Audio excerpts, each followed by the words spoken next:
નમસ્કાર વિદ્યાર્થી મિત્રો, હું છું કે બામણિયા। વિદ્યાર્થી મિત્રો, ધોરણ 12 નું પરિણામ જાહેર થઈ ગયું છે। મતલબ કે કોમર્સ, સાયન્સ, આર્ટ્સ બધાનું જ રિઝલ્ટ એક જ દિવસે બોર્ડની વેબસાઇટ પર જાહેર કરી દેવામાં આવ્યું। પણ એની અંદર ઓવરઓલ પરિણામ કેટલું આવ્યું, કયા વિષયમાં કેટલા A1 ગ્રેડ આવેલા છે, A1 ગ્રેડ લાવનાર ટોટલ વિદ્યાર્થીઓની સંખ્યા કેટલી છે, ગયા વર્ષની સરખામણીમાં અને છેલ્લા 5 વર્ષોની સરખામણીમાં પરિણામ કેવું આવેલું છે, એ બધું એનાલિસિસ આજે તમને આ વિડીયોની અંદર જાણવા મળશે। સાથે સાથે તમારે આગળ કઈ લાઈનમાં જવું જોઈએ જેથી કરીને તમારું ભવિષ્ય ઉજ્જવળ બની શકે, તો એની બી માહિતી તમને આ વિડીયોની અંદર આપવામાં આવે છે। મતલબ કે ધોરણ 12ના બોર્ડના પરિણામનું આખું જ આપણે એનાલિસિસ કરવાના છે।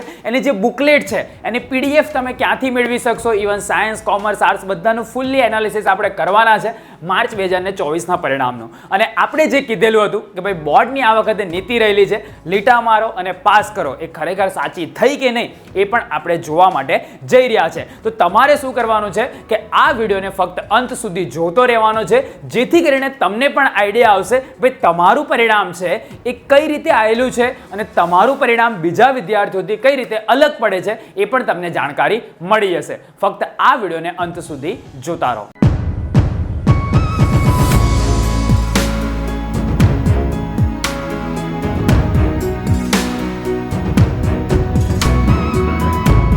હવે વિદ્યાર્થી મિત્રો, વિડીયોની શરૂઆત કરતા પહેલા આ વિડીયો પર આપણે 11,000 લાઇકનો ટાર્ગેટ રાખીએ છીએ અને મને ભરોસો છે કે તમે ડેફિનેટલી 11,000 લાઇકનો ટાર્ગેટ પૂરો કરી દેશો। તો જેને લાઇક ના કરી હોય, અહીંયા બટન આપેલું છે એ દબાઈ દો, કેમ કે તમારે 12મા પછી કઈ લાઈન પસંદ કરવાની, કારકિર્દી માટેની કઈ કઈ બાબતો અગત્યની છે એની બી આખી આપણે એક સિરીઝ લઈને આવી રહ્યા છે કે જે તમને ઉપયોગી થશે। તો લાઇક ના કરે તો લાઇક કરી દેજો, અને ચેનલ પર ફક્ત તમે આ એનાલિસિસ જોવા માટે આવેલા હોય તો તમે ચેનલને સબસ્ક્રાઇબ કરી દેજો, કેમ કે તમે ગુજરાતમાં બોર્ડના વિદ્યાર્થીઓ માટેની સૌથી વધુ વિશ્વસનીય અને સૌથી વધારે સબસ્ક્રાઇબર ધરાવતી ચેનલ પર તમે આવેલા છો। તમને નીચે આંકડો પણ દેખાતો હશે, 14 લાખ જેટલા વિદ્યાર્થીઓ જોડાઈ ગયા છે, તો તમે બી સબસ્ક્રાઇબનું બટન દબાઈ અને અમારી સાથે જોડાઈ શકો છો। હવે આપણે શરૂઆત કરીએ કે એનાલિસિસ। તો જો સૌથી પહેલા ઉચ્ચતર માધ્યમિક પ્રમાણપત્રની જે પરીક્ષા હતી માર્ચ 2024 માટેની ઉમેદવારના જાતિવાર પરિણામની આપણે માહિતી જોઈએ। ભાઈ છોકરાઓ કેટલા પરીક્ષા આપી, પાસ થયા, છોકરીઓએ કેટલી પરીક્ષા આપી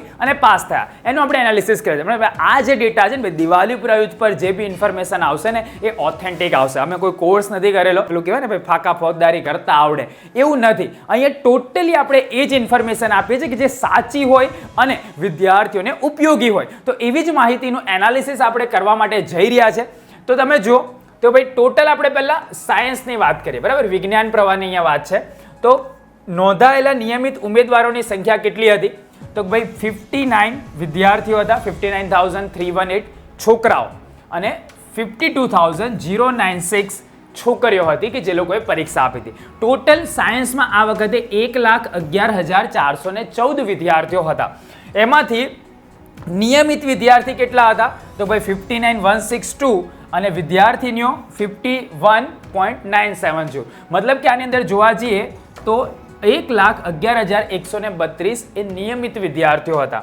હવે આ સિવાય કેટલા વિદ્યાર્થીઓને પાસ થયા, બરાબર, કે ભાઈ કેટલા વિદ્યાર્થીઓનું પરિણામ આવ્યું, સારું એવું આવ્યું, તો અહીંયા જો 48,827 છોકરાઓ પાસ થઈ ગયા છે અને 42,798 છોકરીઓ પાસ થઈ છે। મતલબ કે તમે જોવા જશો પરિણામ પર્સન્ટેજ વાઇઝ તો અહીંયા તમને જોવા મળી શકે છે। બીજું ટોટલ 91,625 જેટલા વિદ્યાર્થીઓ પાસ થઈ ગયા છે, બરાબર। હવે તમે જુઓ તો પરિણામની ટકાવારી, તો દર વખતની સરખામણીમાં કેટલું ટકા પરિણામ વધી ગયું છે એ આગળ હું તમને બતાવું છું। 82.45% ઓવરઓલ 12 સાયન્સનું પરિણામ આ વખતે બોર્ડ દ્વારા જાહેર કરવામાં આવેલું છે। એ જ આંકડા આપણે કોમર્સની અંદર જોઈએ કે ભાઈ જે લોકો સામાન્ય પ્રવાહ હતા, બરાબર છે, ભાઈ સામાન્ય પ્રવાહ, વ્યવસાયલક્ષી પ્રવાહ, ઉત્તર બુનિયાદી પ્રવાહ, તેમાં સામાન્ય પ્રવાહની અંદર જુઓ તો ભાઈ 3,76,191 જેટલા વિદ્યાર્થીઓ પરીક્ષા આપી, એમાંથી 3,74,705 ઉપસ્થિત રહ્યા અને એની અંદરથી 91.92% જેટલા વિદ્યાર્થીઓ પાસ થઈ ગયા। મતલબ કે તમે જોવા જાઓ તો બહુ જ ઓછી સંખ્યામાં વિદ્યાર્થીઓ નપાસ થયા છે આ વર્ષે। એમાં બી વ્યવસાયલક્ષી જે પ્રવાહ છે એનું પરિણામ છે 89.35%, ઉત્તર બુનિયાદી પ્રવાહ છે એનું 93.85%, ઓવરઓલ તમે જોવા જશો સામાન્ય પ્રવાહનું તો 91.93% પરિણામ જાહેર કરવામાં આવેલું છે. મતલબ કે તમે જો તો 3,78,268 વિદ્યાર્થીઓએ પરીક્ષા આપી, એમાંથી 3,47,738 પાસ થઈ ગયા છે. બરાબર, તો આ પ્રમાણેનું પરિણામ સામાન્ય પ્રવાહની અંદર પણ જાહેર કરવામાં આવેલું છે. આગળ તમે જુઓ કે ભાઈ મારે આગળ કઈ લાઈન કરવી, બરાબર, તેના માટે હું તમને થોડી નાનકડી ઇન્ફોર્મેશન આપું કે તમે 12 કોમર્સમાં છો કે સાયન્સમાં છો, આટલા બધા વિદ્યાર્થીઓ પાસ થયા છે તો ડેફિનેટલી દરેક કોર્સની અંદર કોમ્પિટિશન હશે. તો હું તમને એવી લાઈન સજેસ્ટ કરવા માટે જઈ રહ્યો છું કે જેની અંદર તમને ફ્યુચરની અંદર તમે આ લાઈન કરી લીધી તો ડેફિનેટલી તમારું કરિયર બધા કરતાં અલગ લેવલનું બનશે. કેમ કે હવે ઢગલો વિદ્યાર્થીઓ પાસ થઈ રહ્યા છે તો તમારે કંઈક અલગ વિચારવું પડશે. અને એટલા માટે આ બધા જે કોર્સ છે જેની ભવિષ્યમાં ડિમાન્ડ થવાની છે એની હું તમને વાત કરવા માંગે જાઉં છું. ભાઈ જો તમે 12 પછી સારી કારકિર્દી બનાવવા માંગો છો તો બરાબર, બધાને જેવું કરવું હોય તો બધે એડમિશન જે ચાલુ થાય તે તમે લઈ શકો છો. પણ તમે BCA કરી શકો છો સાયબર સિક્યુરિટી. મેં એવું નથી કહ્યું BCA, પણ BCA ની પાછળ સબ્જેક્ટ કયો છે, કયા વિષય પર BCA કરવા માટે કહું છું એની પર તમે ફોકસ કરો. ભાઈ BCA ઇન સાયબર સિક્યુરિટી અને આ જે કોર્સિસ છે કોમર્સ સાયન્સ બધા કરી શકશે. બરાબર, ઇવન તમે કદાચ ફેલ થયા હોય 1-2 વિષયની અંદર તો બી તમે તમારી રિપીટની એક્ઝામ આવે એમાં પાસ થઈને બી તમે આની અંદર એડમિશન લઈ શકશો. MCA કરી શકાય સાયબર સિક્યુરિટીમાં, BSc કરાય. BSc તમે એવું જોયું હશે કે ભાઈ ફિઝિક્સ, કેમેસ્ટ્રી, બાયોલોજી એ બધા પર તમે BSc કરો. તમે cyber security and cyber forensic એના પર બી તમે BSc કરી શકો છો. MSc બી થશે એની અંદર. તમે BTech કરી શકો છો સાયબર સિક્યુરિટી પર. બરાબર, કેમ કે ભવિષ્યની અંદર સાયબર સિક્યુરિટી એ ઘણું મોટું ઇન્ડસ્ટ્રી થવા માટે જઈ રહ્યું છે ઇવન ઓલ ઓવર વર્લ્ડની અંદર. તો આ ડિમાન્ડેબલ હશે ભવિષ્યની અંદર. તો તમે BTech કરી શકો છો. આ બધી ડિગ્રી છે. BTech in AI artificial intelligence પર તમે BTech કરી શકો છો. તમે આ જે અત્યારે જોયું ને ભાઈ મારે તો computer engineer, mechanical engineer, civil engineer આ બધી લાઈનો કરતાં બી એડવાન્સ લેવલના કોર્સિસ અત્યારે અવેલેબલ છે કે જેની અંદર તમે BTech કરી શકો છો એ આર્ટિફિશિયલ ઇન્ટેલિજન્સ પર. તમે PG diploma in cyber security, cyber forensic કરી શકો છો. MTech ઇન સાયબર સિક્યુરિટી કરી શકો. BSc MSc integrated cyber security and cyber forensic પર કરી શકો છો. તમને ગવર્મેન્ટમાં સાયબર ડિપાર્ટમેન્ટની અંદર જોબ મળી શકે. ઇવન મોટી મોટી જે કંપનીઓ છે ITની એની અંદર બી સાયબર સિક્યુરિટીનો આખો જ એક ડિપાર્ટમેન્ટ હોય છે. એની અંદર તમને આની અંદર જોબ પણ મળી શકે છે. તમે પોતાની બી કોઈ ફર્મ કરી શકો છો security related. PG diploma in digital marketing તમે કરી શકો. 3 મંથનો એક નાનકડો કોર્સ અમીગો દ્વારા કરવામાં આવે છે. ભાઈ 3 મંથ એથિકલ હેકિંગનો કોર્સ. કોઈકને આવો કોઈક પ્રકારનો કોર્સ ઈચ્છા હોય તો ભાઈ એથિકલ હેકિંગ શીખીને મારે ક્યાં જવું, તમે પોલીસ ડિપાર્ટમેન્ટની અંદર જોબ મળી શકે છે તમને. કેમ કે ફ્યુચરની અંદર જે ક્રાઇમ કેસીસ હશે ને એ ગ્રાઉન્ડ લેવલ પર નહીં થાય, ઓનલાઈન લેવલ પર થશે. તો એ વખતે આ બધી જે ડિમાન્ડ છે એ વધશે. 1 યરનો તમે ડિપ્લોમાનો કોર્સ બી કરી શકો છો ઇથિકલ હેકિંગનો. આ બધું અમીગો દ્વારા પ્રોવાઈડ કરવામાં આવે છે. તો આ બધા કોર્સમાં ભવિષ્ય છે તો આ લાઈન જ તમે કરી શકો છો. આ બધી જે જગ્યાએ થતી હોય આખા ગુજરાતમાં કોઈ બી યુનિવર્સિટી કોઈ બી જગ્યાએ થતી હોય, પણ આ બધી લાઈનો એવી છે કે જે તમારું ભવિષ્ય બનાવશે. તમે આજથી 5 વર્ષ 7 વર્ષ પછી જે લાઈનની અંદર જશો તમને ડેફિનેટલી હેલ્પફુલ થશે ને થશે. તો આ જે લાઈનો છે સ્ક્રીનશોટ લેવો હોય તો લઈ લેજો. અને આ જ બધી ઇન્ફોર્મેશન માટે આપણે એક વર્કશોપનું આયોજન કરેલું છે. નીચે ડિસ્ક્રિપ્શનમાં એનું ફોર્મ આપેલું છે.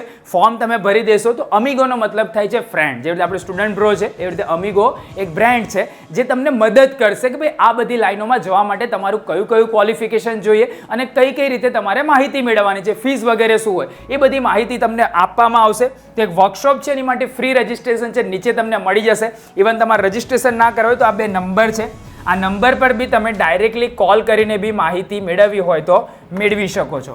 બરાબર, તો આ 2 નંબર છે 9537511777, 9099096113. આ નંબર પર તમે કોલ કરીને બી ઇન્ફોર્મેશન મેળવી શકો છો. પણ મારી એવી ઈચ્છા છે કે ભાઈ આપણી ચેનલ પરથી વિદ્યાર્થી ભણ્યો છે, પાસ થયો છે તો આગળ એવી કોઈ લાઈનમાં જવો જોઈએ કે જ્યાં એનું ભવિષ્ય બને, નહીં કે બગડે. અત્યારે એટલા બધા વિદ્યાર્થીઓ પાસ થઈ ગયા છે, મેં કીધું ને ભાઈ લીટા મારો ને પાસ કરવા નીતિ આ વખતે હશે તો ઢગલો વિદ્યાર્થીઓ પાસ થઈ ગયા છે. ઢગલો વિદ્યાર્થીઓ 12 સાયન્સ 12, તમે ગલીએ ગલીએ જશો તો માંડ 10 તમને એક છોકરો ફેલ થયેલો જોવા મળશે, 9 તો પાસ જ થઈ ગયા છે. તો એ બધા જ કોઈક ને કોઈક લાઈનની અંદર જશે. કોમ્પિટિશન ટફ લેવલની થશે. તો આપણે કોમ્પિટિશનથી અલગ જઈ અને કોઈક એવી લાઈન પસંદ કરીએ કે જે આપણું ભવિષ્ય બનાવે. તેની માટેનું હું તમને ઓપ્શન પ્રોવાઈડ કરેલું છે. તમને યોગ્ય લાગે તો પેરેન્ટ્સ સાથે તમે વિઝિટ બી કરી શકો છો, ડિટેલ્સ બી લઈ શકો છો. બરાબર, નીચે ડિસ્ક્રિપ્શનમાં એની ડિટેલ પ્રોવાઈડ કરેલી છે. હવે આપણે પાછા આવીએ કે ભાઈ પ્રવાહ પ્રમાણે ભાઈ સામાન્ય પ્રવાહ, વ્યવસાયલક્ષી પ્રવાહ કેટલું? ભાઈ A1 ગ્રેડવાળા 5508 વિદ્યાર્થીઓ છે. તો એને એવું લાગતું કે મારે એકલાનો A1 ગ્રેડ આવ્યો ને હવામાં ઉડતા હોય, તમારા જેવા આખા ગુજરાતમાં 5508 વિદ્યાર્થીઓ છે. હું સામાન્ય પ્રવાહની વાત કરું છું. A2 વાળા 42440 છોકરાઓ છે કે જે આ વર્ષે જ પરીક્ષા આપી અને એ લોકોનું પરિણામ આવું આવેલું છે. બરાબર. B1 વાળા તમે જોશો તો ટોટલ 91.92% વિદ્યાર્થીઓ પાસ થઈ ગયા છે, જે ગુજરાતના ઇતિહાસમાં કોવિડ સિવાય થયું જ નથી. એટલે કે તમને કઈથી ખબર, હું આગળ બતાવું છું. અત્યાર સુધીનો આખો ઇતિહાસ તમે લઈ લેશો ગુજરાત બોર્ડનો, આટલું ઊંચું પરિણામ પરીક્ષા લીધા પછી એક બી વાર આવ્યું નથી. એટલે એક જ નીતિ હતી. કઈ હતી? અંગ્રેજોની નીતિ હતી કે ભાઈ ભાગલા પાડો ને રાજ કરો. આ વખતની બોર્ડની નીતિ હતી લીટા મારો અને પાસ કરો. બધાને જ પાસ કરવાનો એ લોકોએ પ્રયત્ન કર્યો. ઇવન જે લોકોએ પ્રશ્ન નીચે કંઈ થોડું ઘણું બી લખ્યું હશે ને, એવા વિદ્યાર્થીઓ બી કદાચ પાસ થઈ ગયા છે. કહેવાય ના, પણ થઈ ગયા છે. તો કોમ્પિટિશન ટફ લેવલની થવા માટે જ, કેમ કે ઢગલો વિદ્યાર્થીઓ પાસ. તો કે 10માનું બી આવું જ આવશે. 10માનું આપણે એનાલિસિસ આપીશું, પ્રી એનાલિસિસ બી આપીશું, પોસ્ટ એનાલિસિસ બી આપીશું. પણ આ પ્રમાણેનું પરિણામ સામાન્ય પ્રવાહનું છે. આ બધું જો ભાઈ ગ્રેડ વાઇઝ નંબરના આંકડા દેખો, જેમ જેમ ગ્રેડ ડાઉન જાય છે એમ એમ સંખ્યા વધતી જાય છે. સૌથી વધારે B2 ગ્રેડમાં વિદ્યાર્થીઓ છે. દેખાય છે? એવરેજ વિદ્યાર્થી કે જે B2 ગ્રેડની અંદર વિદ્યાર્થીઓનો સમાવેશ થાય કે જેના 60% લઈ અને 70-75% વચ્ચે આવ્યા હોય એવા વિદ્યાર્થીઓ, અરે 50% લઈને 65-70% વચ્ચે આવે એવા વિદ્યાર્થીઓની સંખ્યા 1 લાખ છે સામાન્ય પ્રવાહની અંદર. તો તમે જુઓ તો ટોટલ નીડ ઇમ્પ્રુવમેન્ટ્સ વાળા 31,000 વિદ્યાર્થીઓ છે. ટોટલ 3,74,000 પરીક્ષા આપી, એમાંથી 31,774 જ ફેલ થયા. એ બી બની શકે કે લોકો કદાચ વાંચતા લખતા ના આવડતું હોય, કાં તો એ લોકોએ કંઈ મહેનત જ ના કરી હોય. બાકી થોડી ઘણી બી કોઈ વિદ્યાર્થીએ મહેનત કરી છે, તે વિદ્યાર્થીઓ કોઈક ને કોઈક ગ્રેડ લઈને આવેલા છે. ઇવન ગ્રેડ વાળા બી 69 વિદ્યાર્થીઓ છે. બરાબર. તો આ વખતનું એનાલિસિસ છે. એ જ પ્રમાણે વિજ્ઞાન પ્રવાહની વાત કરીએ તો ગ્રુપ વાઇઝ જો આંકડા જોવા લાયક છે. ગ્રુપ એમાં ટોટલ 38,761 વિદ્યાર્થીઓ હતા. એની અંદરથી 90.11% વિદ્યાર્થીઓ પાસ થઈ ગયા છે. મતલબ કે A1 ગ્રેડ 629 વિદ્યાર્થીઓનો આવ્યો, A2 ગ્રેડ 4534 વિદ્યાર્થીઓનો આવ્યો. એવું ગ્રુપ એની જ વાત કરીએ છીએ આપણે. પછી B1, B2, C1, C2 ને D. આની અંદર બી તમે નજર કરશો તો B1 અને B2 વાળાની સંખ્યા હાઈએસ્ટ છે. મતલબ કે જે વધારે રિઝલ્ટ લાવવા વાળાની સંખ્યા નથી, પણ એની વચ્ચેવાળા જે વિદ્યાર્થીઓ છે આ લોકો ડેફિનેટલી સેલ્ફ ફાઇનાન્સ કોલેજની અંદર એ લોકોને એડમિશન લેવું પડશે. કેમ? કેમ કે ગવર્મેન્ટની અંદર તો આ બધા વિદ્યાર્થીઓ એડમિશન લઈ લેશે, બાકીના બધાને કઈ જવું પડશે? સેલ્ફ ફાઇનાન્સમાં જવું પડશે. તો તમારે કોઈક એવી લાઈન પસંદ કરવી પડશે કે જે તમારું ભવિષ્ય બનાવે, નહીં કે તમારું ભવિષ્ય બગાડે. યાદ રાખજો. એટલા માટે કેમ કે એનાલિસિસ તમે જોશો તો આ 90.11% વિદ્યાર્થીઓ એ ગ્રુપમાં આ જ દિવસ સુધી પાસ નહીં થયા. ઇવન અહીંયા દેખો, ગ્રુપ બી ની વાત કરીએ ભાઈ, ગ્રુપ બી માં ટોટલ 72,352 વિદ્યાર્થીઓ હતા. એમાંથી 404 નો A1 ગ્રેડ આવ્યો. બરાબર. એની અંદરથી બી A2 ગ્રેડ લાવવા 4,446. B1, B2 અને C1 ની અંદર સંખ્યા દેખો તમે, 10,094, 13,000 અને 15,000. મતલબ કે મેજોરિટી સ્ટુડન્ટ B1, B2 અને C1 ની અંદર જ છે ગ્રેડ. A1 વાળા તો 404 જ છે, એનાથી ઓછા નહીં. તો આ બધાને બી કશે ને કશે એડમિશન લેવું પડશે. ઓવરઓલ 78.34% વિદ્યાર્થીઓ ત્યાં પાસ થઈ. એ બી વાળા બી હતા 19 મહાનુભાવો કે જે લોકોએ A અને B બંને ગ્રુપ રાખેલું હતું. એ લોકોનું પરિણામ બી 68.42% છે. બરાબર. એમાં બી A1 ગ્રેડ વાળો એક જ વિદ્યાર્થી છે, A2 વાળા 3, B1 વાળા 5, B2 વાળા 2, C1 વાળા 1, C2 વાળો 1. હવે ટોટલ તમે એનાલિસિસ કરશો તો ટોટલ 1,11,132 વિદ્યાર્થીઓએ પરીક્ષા આપી હતી. એની અંદરથી 82.45% વિદ્યાર્થીઓ પાસ થઈ ગયા છે. ઓવરઓલ સાયન્સની વાત કરીએ, મતલબ કે 1,11,000 માંથી આંકડો જોવા જઈએ તો 19,789 જેટલા વિદ્યાર્થીઓ જ ફેલ થયા છે. મતલબ કે આ બધાને કશે ને કશે એડમિશન લેવું પડશે, કોઈક ને કોઈક કોલેજમાં એડમિશન લેવું પડશે. અને આ દરેક કોર્સ દરેક કોલેજની અંદર ફૂલ જશે. હવે એ બધા જ ભણીને બહાર નીકળશે, બધા એક જ હરખું ભણેલા હશે, તો ભાઈ ડિમાન્ડ બી એ જ પ્રમાણેની થશે ને. આ બધું સમજવા લાયક છે, જેથી કરીને તમારું ફ્યુચર ના બગડે. તો ફ્યુચરિસ્ટિક લાઈન પસંદ કરશો તો ડેફિનેટલી તમને હેલ્પફુલ થશે. તમને કે ભાઈ તમે ગપ્પા મારતા હોય, તમને એનાલિસિસ બતાવો કે છેલ્લા 2015 થી ડેટા જોજો, ધ્યાનપૂર્વક કઈ તારીખે રિઝલ્ટ આવ્યું તેની સાથેના ડેટા છે ભાઈ. માર્ચ 2015માં 3,57,000 વિદ્યાર્થીઓએ પરીક્ષા આપી હતી. ઓવરઓલ પરિણામ ખાલી 63% જ આવ્યું હતું. 30/5 પરિણામ જાહેર થયું હતું. એની અંદર સામાન્ય પ્રવાહની પહેલા વાત કરીએ છીએ આપણે. માર્ચ 2016માં 3,33,000 વિદ્યાર્થીઓ હતા, 68% પરિણામ આવ્યું હતું. માર્ચ 2017માં 13,13,000 હતા, 76% પરિણામ આવ્યું હતું. 2018માં 3,37,000 વિદ્યાર્થીઓ હતા, 68% પરિણામ. જો તમે જો સંખ્યા ઓલમોસ્ટ સિમિલર જ છે દરેક જગ્યાએ. 19ની અંદર 3,56,000 વિદ્યાર્થીઓ હતા, 73% પરિણામ આવ્યું. 2020માં 3,73,000 વિદ્યાર્થીઓ હતા અને 76.29% પરિણામ આવ્યું. 21માં 4 લાખ વિદ્યાર્થીઓ હતા, પરિણામ 100% આવ્યું. પેલું કે આ કઈ થી ભાઈ, આ કોવિડ વાળું હતું હે ને, માસ પ્રમોશન આપીને બધાને પાસ કરી દીધા હતા એટલે 100% પરિણામ છે. અહીંયા પરીક્ષા લેવાઈ નહોતી, એ લોકો બી ફૂંદડી પાડેલી છે. જો 2022માં 3,37,000માં 86.91% પરિણામ આવ્યું. 4 લાખને આ કેમ ખબર, કોવિડ વખતે લિબર્ટી આપી હતી થોડી, એટલા માટે પરિણામ થોડું ઊંચું ગયું હતું. 4,79,000 વિદ્યાર્થીઓ હતા, એમાં 73% પરિણામ આવ્યું હતું 2023માં. અને આ વખતે 3,79,000, આના કરતાં 1 લાખ વિદ્યાર્થીઓ ઓછા છે, છતાં બી પરિણામ અહીંથી આખી જ લાઇનમાં સૌથી હાઈએસ્ટ આ વર્ષે પરિણામ આવેલું છે, 91.93% વિદ્યાર્થીઓનું. તો આ સામાન્ય પ્રવાહનો સિનારીઓ હું તમને કહું છું. તો તમે છેલ્લા 2015થી બી ટ્રેક રેકોર્ડ ચેક કરશો તો 91.93% પરિણામ આ જ દિવસ સુધી બોર્ડમાં નથી આવ્યું. જે વખતે ઊંચું પરિણામ આવ્યું છે એ પછીના સિનારીઓ શું થાય છે એના એનાલિસિસ આપણી ચેનલ પર અવેલેબલ છે. આપણે વિદ્યાર્થીઓને સમજાયેલા છે. ભાઈ લાઇનની પસંદગી તમારે હવે એક ડિસિઝિવ, આમ કહેવાય ને કે ભાઈ ધ્યાનપૂર્વક તમારે નિર્ણય લેવો પડે, કેમ કે બધી જ જગ્યાએ બધું ફૂલ જશે.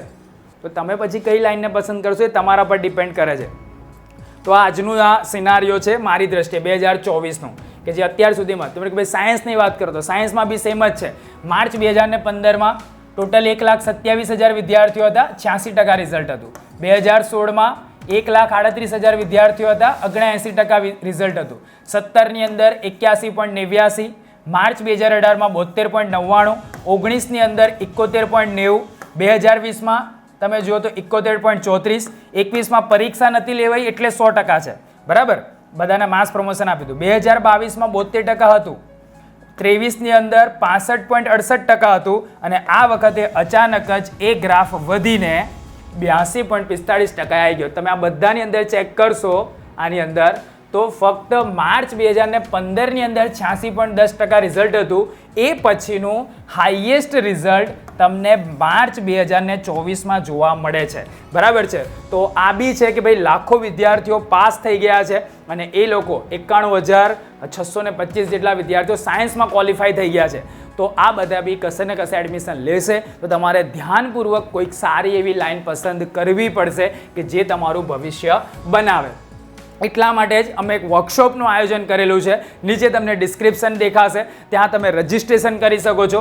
સાયન્સ છે કે કોમર્સ છે, કશું બી તમારું, કાં તો આ નંબર પર ફોન કરીને માહિતી મેળવી શકો છો. ઇવન આપણી એક વેબસાઇટ બી છે કોલેજ વોલ કરીને, એના પર કોલેજીસની ઘણી બધી ઇન્ફોર્મેશન મળશે. આગળ હું તમને માહિતી આપતો રહીશ. પણ 12મા પછીની લાઈન પસંદ કરવામાં ભૂલ ના કરતા. તમે પૈસા ખર્ચશો છતાં બી તમે જ્યારે ભણીને બહાર નીકળશો ને ત્યારે તમારી પાસે ફક્ત ને ફક્ત એક ડિગ્રી હશે, કોઈ પણ પ્રકારનું ના પ્લેસમેન્ટ હશે કે કોઈ પણ પ્રકારનું ના તમારી પાસે જોબ હશે. તમે ફક્ત ભણ્યા છો એવું કહેવાશે, તમે કઈ જગ્યાએ કામ કરશો એ તમને જ ખબર નહીં પડે. આવા બી સિનારીઓ ભૂતકાળની અંદર થયેલા છે અને આ પરિણામને જોતા મને પર્સનલી એવું લાગે છે કે આ પ્રકારનો સિનારીઓ હવે સર્જાવા માટે જઈ રહ્યો છે. તો તમારે ધ્યાનપૂર્વક કોઈક જગ્યાએ એડમિશન લેવું પડશે, ધ્યાનપૂર્વક પહેલાં માહિતી મેળવવી પડશે, પછી જ ગાડરિયા પ્રવાહની જેમ જો તમે કોઈ એક જ ડાયરેક્શનની અંદર દોડી જશો તો બની શકે કે ભવિષ્યમાં તમારે પસ્તાવાનો વારો આવે. ઘણી બધી વખતે ઘણી બધી જગ્યાએ મેં ઘણી બધી વાતો કરેલી છે. કરિયર ગાઈડન્સના બી ઘણા બધા વિડીયોઝ આપણી ચેનલ પર અવેલેબલ છે. કઈ લાઇનમાં ફ્યુચર છે ને કઈ લાઇનમાં નથી એ બી મેં તમને બતાવેલું છે. તો અધધ પરિણામ આવેલું જ કહેવાય. ઇવન 10માનું બી આ જ પ્રમાણેનું આવશે. તો તમારે કોઈક સારી લાઇનને પસંદ કરવી પડશે, એ મારો હેતુ છે. એટલા માટે આ એનાલિસિસ તમને આપ્યું છે. તમારા પરિવાર સાથે, તમારા મમ્મી પપ્પા સાથે એનું ડિસ્કશન કરજો. ત્યારબાદ તમને જે યોગ્ય લાગે, તમને જે ફ્યુચરિસ્ટિક લાગે એવી કોઈ લાઇનને પસંદ કરી અને એની અંદર તમારે એન્જિનિયરિંગ કરવું હોય, MBBS કરવું હોય, BSc કરવું હોય, BCA કરવું હોય, પણ એની પાછળ તમે કઈ લાઇનમાં BCA, MBA, BSc કરો છો એ અગત્યનું છે. કેમ કે ભવિષ્ય ભવિષ્યની અંદર લાખોની સંખ્યામાં વિદ્યાર્થીઓ એ જ ફિલ્ડની અંદર આવશે, ત્યાં કોમ્પિટિશન સર્જાશે, તમે જે ઈચ્છા રાખીને કોર્સ કરેલો છે એટલું કદાચ તમને વળતર નહીં મળે. એટલા માટે થોડી માહિતી લઈ લેજો કોઈ બી જગ્યાએ એડમિશન લેતા પહેલાં. આશા રાખું છું કે વિડીયો તમને ગમ્યો હોય. આ માહિતી કેવી લાગી એ જરૂરથી નીચે કોમેન્ટની અંદર કરજો. તમારો કોઈ મિત્ર ગાડરિયા પ્રવાહની જેમ કોઈ અલગ કોર્સની અંદર કે અલગ ડિગ્રી કરવા માટે જતો હોય તો એને આ વિડીયો શેર કરી આપજો, જેથી કરીને એની પણ થોડી આંખો ખુલે, એના પેરેન્ટ્સની આંખો ખુલે અને સમાજમાં એક જાગૃતિનું કામ આપણે કરી શકીએ. તો શેરનું બટન છે, શેર કરી લેજો. આવી જ રીતે નવા વિડીયોના નવા ટોપિક સાથે આપણે મળતા રહીશું. ત્યાં સુધી આવજો.